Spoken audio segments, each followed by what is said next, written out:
Jepang. Kita semua tahu negara ini sangat getol dalam urusan teknologi, terutama robot. Nah, apa yang melatar belakangi ledakan penggunaan robot di Jepang? Sebenarnya ada dua. Tumbuhnya industri otomotif dan kurangnya tenaga kerja. Ditambah, upaya Jepang untuk mewujudkan visi masyarakat 5.0. Lewat visi ini, pemerintah Jepang ingin menciptakan model ekonomi dengan sepenuhnya melibatkan inovasi teknologi di bidang infrastruktur, keuangan, logistik, serta kecerdasan buatan.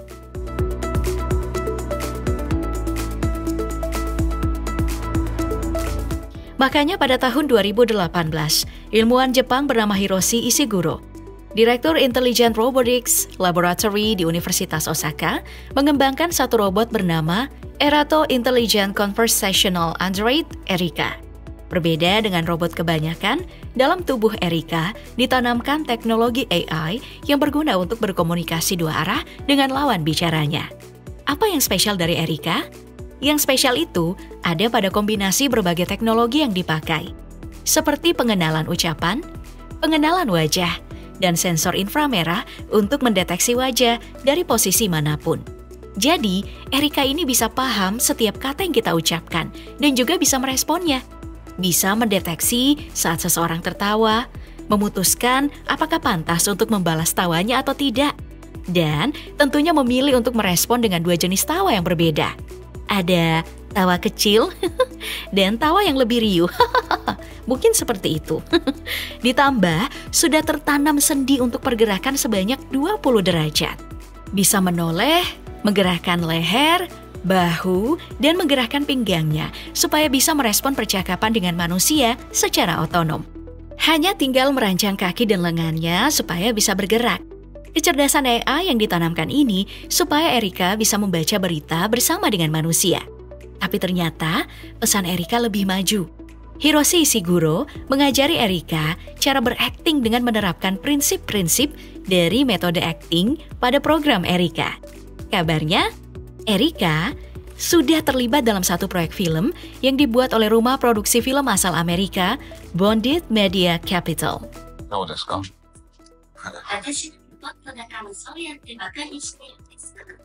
Sementara itu, perusahaan startup bernama Tsubame Industries yang berbasis di Tokyo juga mengembangkan robot bernama Archax yang mirip dengan serial animasi robot Gundam. Sederhananya, ini adalah impian bagi para pecinta Gundam yang jadi kenyataan. Archax pertama kali muncul di Japan Mobility Show di Oktober tahun 2023. Archax sendiri punya tinggi 4,5 meter dengan berat mencapai 3,5 ton yang digerakkan dengan 4 roda.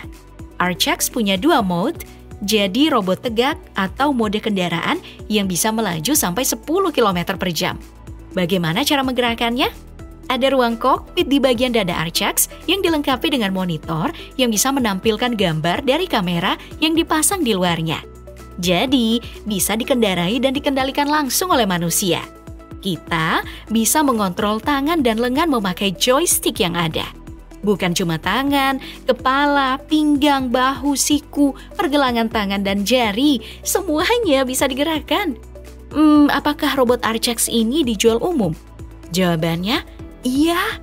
Bagi penggemar robot yang kaya raya.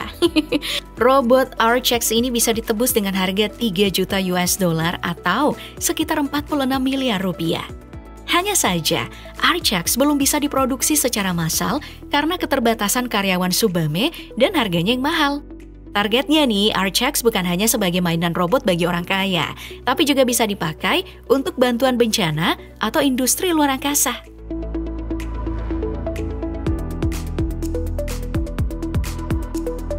Tapi kalau kita bicara soal real size-nya robot Gundam, pernah nih muncul di tahun 2021.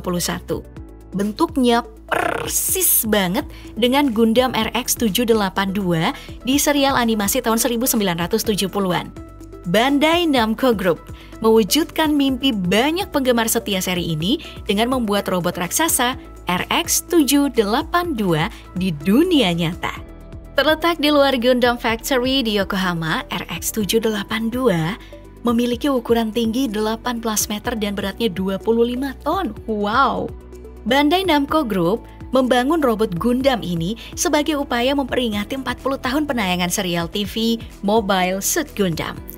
Layaknya sosok RX-782 di serial TV dan film, robot Gundam raksasa yang dibangun selama 6 tahun ini juga dapat bergerak loh.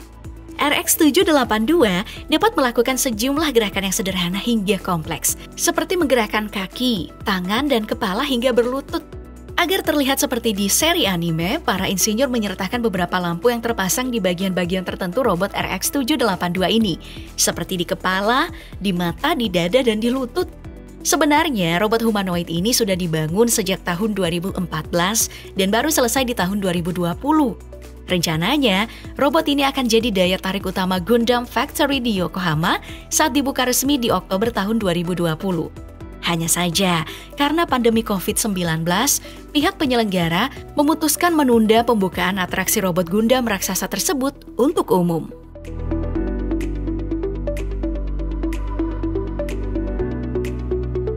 Jika kamu ke sebuah supermarket di Jepang, jangan heran ya kalau melihat robot yang sedang menyusun barang di toko. Ini adalah karya perusahaan Telesixtance Jepang yang diberi nama robot Model T. Robot ini memang terlihat bekerja secara otonom, tapi sebenarnya tidak. Model T tidak bisa berpikir sendiri. Beberapa mil jauhnya, seorang manusia mengendalikan setiap gerakannya dan memantaunya lewat headset virtual reality yang membuatnya bisa melihat dari mata robot. Robot Model T ini dikembangkan karena melihat kondisi Jepang dengan populasi yang menua, di mana saat ini Jepang menghadapi kekurangan tenaga kerja, terutama yang berkaitan dengan pekerjaan berpenghasilan rendah. Ditambah lagi kondisi pandemi.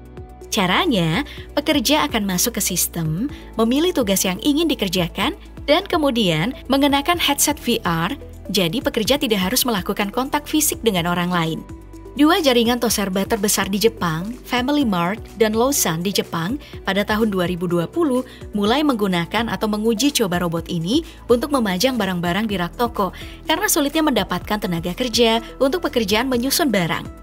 Pekerjaan yang bisa dilakukan adalah meletakkan barang dalam berbagai bentuk dan ukuran secara fleksibel di lokasi yang berbeda-beda. Semisal, pertama-tama, pengendali robot bisa bekerja di Tokyo 10 menit, kemudian bisa bekerja di Hokkaido. Hanya saja, ada beberapa hambatan. Model T tidak bergerak secepat manusia untuk mondar-mandir. Model T ini menggunakan roda, bukan kaki. Jadi, nggak terlalu mobile. Headset VR juga menyebabkan pusing atau mual jika dipakai dalam waktu yang lama.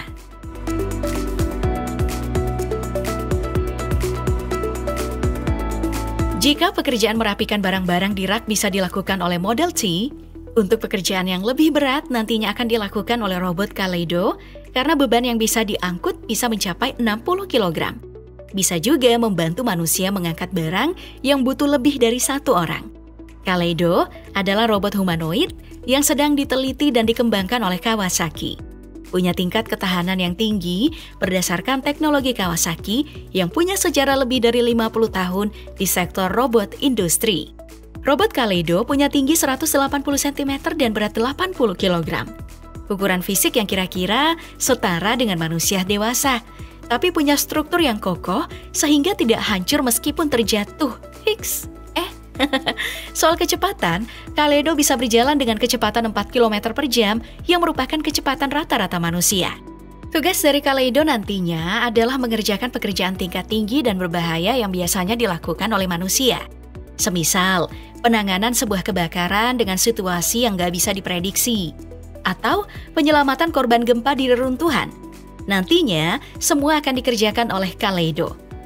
Hanya saja, kendala yang dihadapi dalam pengembangan robot adalah masalah biaya, yang tentunya akan jadi masalah saat robot ini dijual. Harga robot bisa 10 kali lebih mahal daripada tenaga manusia. Jadi, jika robot Kaleido akan dikembangkan, Kawasaki sebagai produsen harus menciptakan 10.000 robot per tahun untuk menutupi biaya produksi.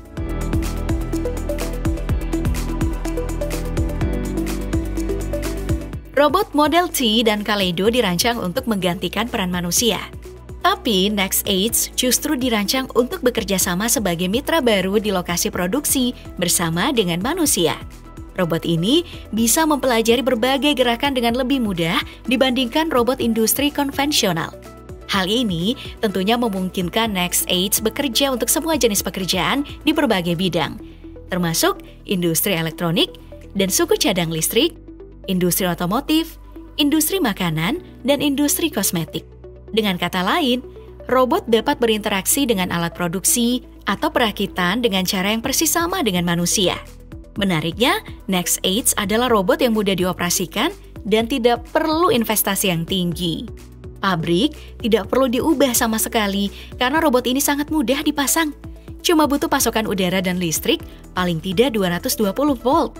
Cara kerjanya, operator cukup menghubungkan layar dan keyboard. Dan juga bisa dipakai oleh siapa saja tanpa perlu punya pengetahuan pemrograman. Sampai saat ini, Rolomatic sebagai produsen sudah memasang sekitar 10 robot NextAge di pabrik kliennya di Swiss. Sementara di Jepang, humanoid ini sudah digunakan secara luas, terutama di jalur perakitan tempat yang bekerja sama dan berinteraksi dengan manusia.